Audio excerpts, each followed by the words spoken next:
We didn't agree out of desire. We expressed it as there were no alternatives available to us. Upon their arrival, the two of them stood there, and I remained silent. I simply allowed them to enter, and my husband had to witness everything unfold. This tale takes a turn into darker territory than what you might expect. It's an intriguing change, and I trust you'll stay engaged with it. I would love to hear your thoughts in the comments below. Thank you for your presence. Alright, let's dive in. We can still back out, he murmured softly, as if confiding in his own thoughts. I chose not to reply. My gaze remained fixed on the floor, tracing the patterns in the carpet I had already vacuumed twice. I sought a task for my hands, anything to distract me from the impending thoughts that loomed ahead. We don't have to do this, he declared, his voice rising. I inhaled deeply through my nostrils. Indeed we do. He shifted his gaze in my direction while seated on the couch. His leg bounced rapidly, the terror was palpable in his gaze. He continued to yearn for a different response, any response at all. We always discover a path, he remarked. This time I said to him no. I fixed my gaze on him in that moment. Truly observed, the man I wed, the one who once enveloped me in a sense of security, now perched beside me, trembling at the thought of my impending action. You simply don't understand, I remarked. Time has run out. We require the funds. This is the sole option remaining. The words tasted sharp on my tongue. We had revisited this conversation countless times, yet it still stung to utter the words. This was not my desire. Oh, I truly didn't. Yet our needs and desires had diverged, no longer aligning as they once did. He shook his head and clutched his knee as if striving to anchor himself in reality. I can hardly believe we're really going through with this, he murmured. I said the same. I blinked rapidly. My throat was constricted. I was far from calm. I was keeping it all inside. Do you really believe I desire this? I inquired. My voice cracked slightly. The mere thought of it fills me with disdain. Silence enveloped the room. Even the walls seemed to hold their breath in anticipation.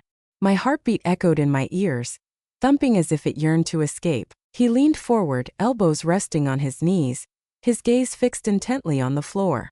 I will remain, he declared. I won't allow you to be by yourself with them. I am aware. If you wish to cease, we can, he proposed. He raised his gaze to meet mine. His mouth hung open as if he were poised to argue, yet no words escaped him.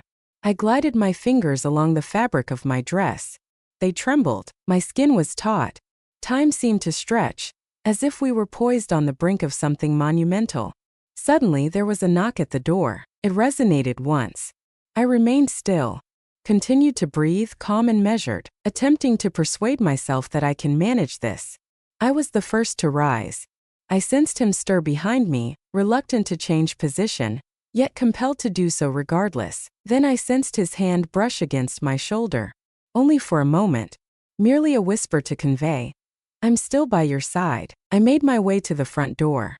As I opened it, their gazes were already fixed upon me. Two men, one older, perhaps in his 50s, taller than I had anticipated. The other one appeared younger, leaner, and more defined, roughly my age. There was no smile to be found.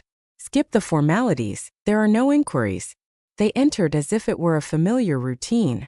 My husband trailed behind them silently and closed the door softly. Silence enveloped the room. They simply remained silent, not glancing about or inquiring at all. A small black bag was dropped by the wall by one of them. I never inquired about its contents. I was already aware. I indicated this path. My voice remained unwavering. I ensured it was done. I guided them through the corridor. Their heavy steps echoed behind me, deliberate and unhurried. My husband remained nearby. He matched my stride. Upon entering the bedroom, I paused for a brief moment. As I turned the handle and stepped through the threshold, I entered the room. The illumination was soft and muted. The bed was impeccably arranged. The sheets were drawn back as if it were a familiar ritual. The sound of the door closing echoed behind us. He remained. My husband made his way to the armchair nestled in the corner, lowered himself into it with a deliberate slowness, rested his hands on his knees, and gazed into the distance. I averted my gaze from him. I lowered myself and slipped off my shoes, placing them beside the bed. My hands remained unwavering. Soft sounds drifted behind me, the the gentle rustle of fabric shifting. They began to remove their clothing. Serene. This was hardly a surprise to them. I positioned myself beside the bed, posture erect, arms relaxed at my sides, and remained still, waiting.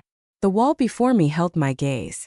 The presence of the younger one drew near even before my eyes could catch sight of him. He remained silent. He lifted his hand and softly swept my hair away from my shoulder. His hand lingered, warm and familiar, yet fundamentally wrong in every aspect. I remained unyielding. He leaned in closer and pressed his lips against mine. Software, calculated. A trial. I refrained from kissing him back. I remained steadfast. I allowed it to unfold. I remained completely still. Then the elder one advanced. Before I could even respond, their hands were upon me. Intentional, swift, uninterrupted. The straps of my dress slid down my shoulders, the fabric dragging at my feet as if it were devoid of purpose. I refrained from reaching for it. I held my arms firmly at my sides. This was not concerning them. It wasn't about me either. It revolved around our necessities. The younger one drew closer, their warm breath caressing my skin. His hold persisted. Steadfast. Unmeasured. Not seeking validation. The elder one descended, providing support from behind. His breath filled the void I endeavored to ignore. I tightened my jaw. Remain motionless. Push on through. Refrain from feeling. I gazed intently at a fissure in the wall. A slight imperfection in the molding. Anything that remained still. Silence enveloped them. They did not decelerate. To them, I was not a person. Simply a matter to pursue.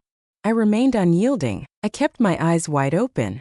The younger one withdrew and reclined on the bed, as if this moment had been orchestrated long before we turned the handle.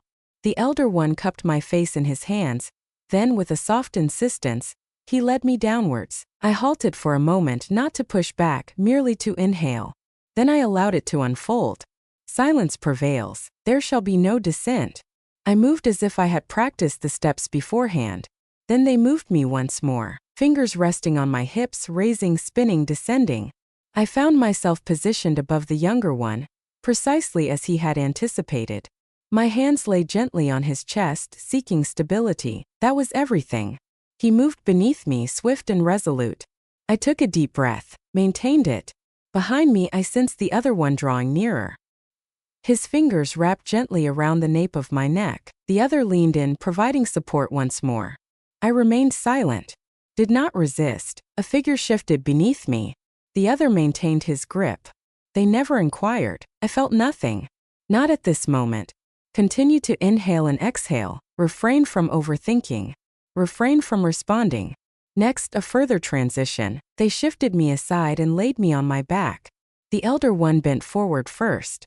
The younger one trailed behind, floating just above. The cadence was absent. Only motion. Merely a cycle of recurrence. My head swayed with the rhythm. My fingers tightened around the material below me. Yet I maintained a composed expression. Yet within, a certain release was beginning to unfold. Slinked in. The suspense. The burden I attempted to shield myself from. I shifted my gaze. My husband lingered in the corner, continuously here. Ever so far away.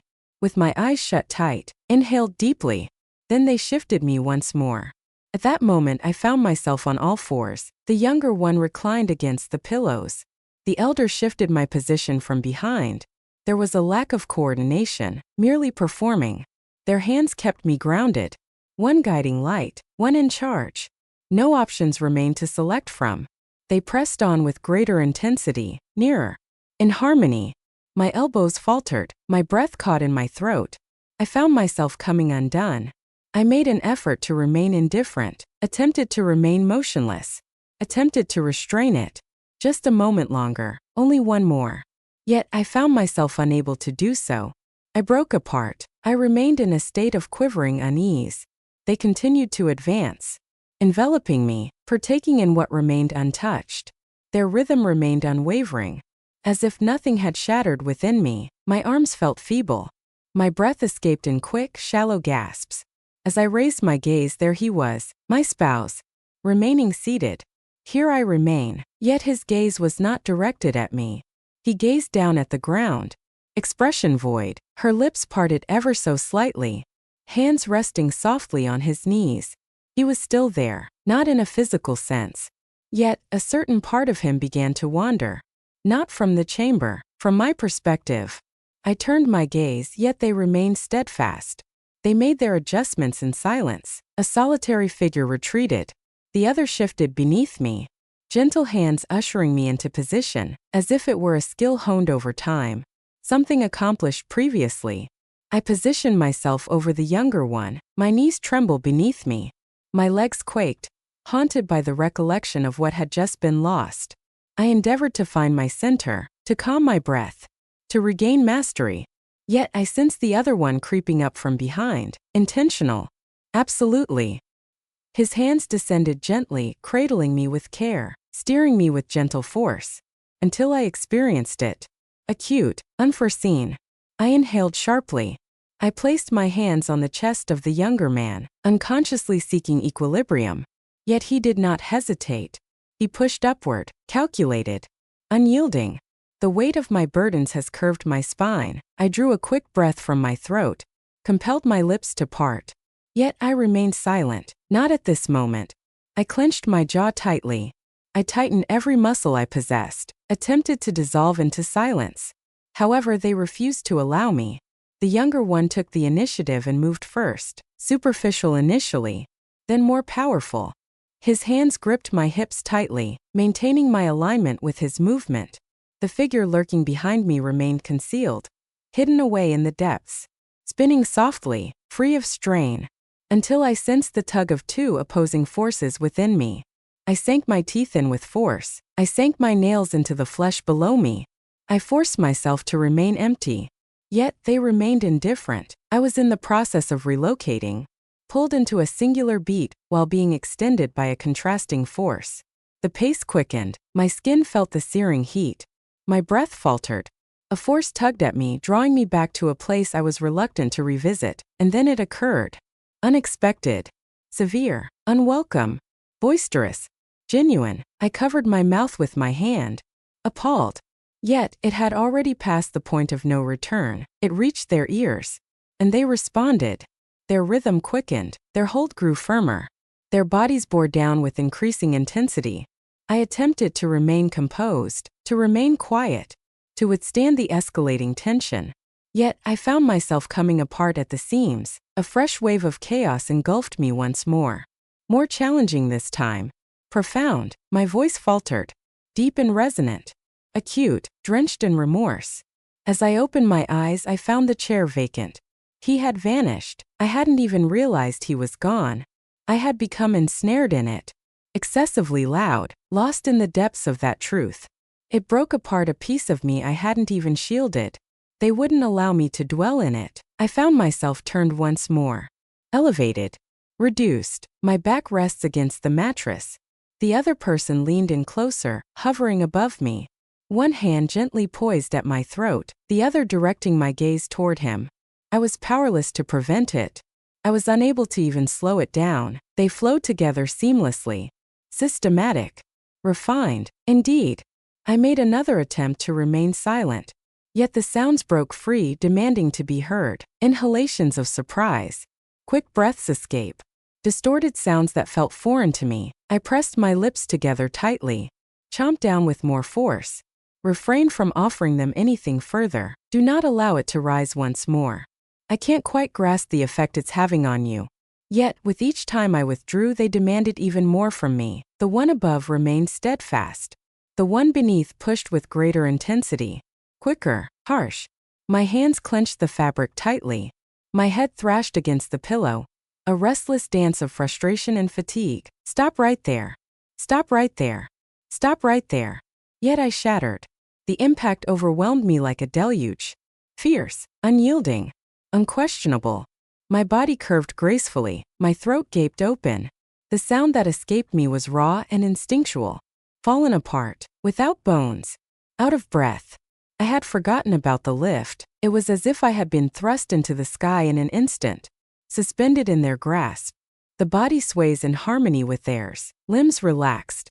One step behind, one below, unyielding, complete. I had nothing remaining within me to battle against. Their rhythm remained unwavering.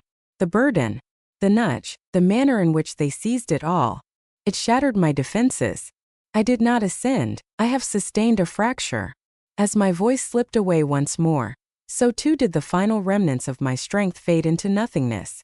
The individual behind me clenched tighter, their breath warm and heavy against my ear. He locked his arms around me, pulling me close, and let out a deep groan. And then they released their grip. I collapsed onto the bed, exposed, trembling, empty. I remained still. I was unable to. My chest lifted once. On the other hand, delicate, void, as the final warmth faded from my skin, it was swiftly replaced by a heavy cloak of shame. It arrived swiftly, acute, complete. In quietude they adorned themselves. The door creaked open, shut.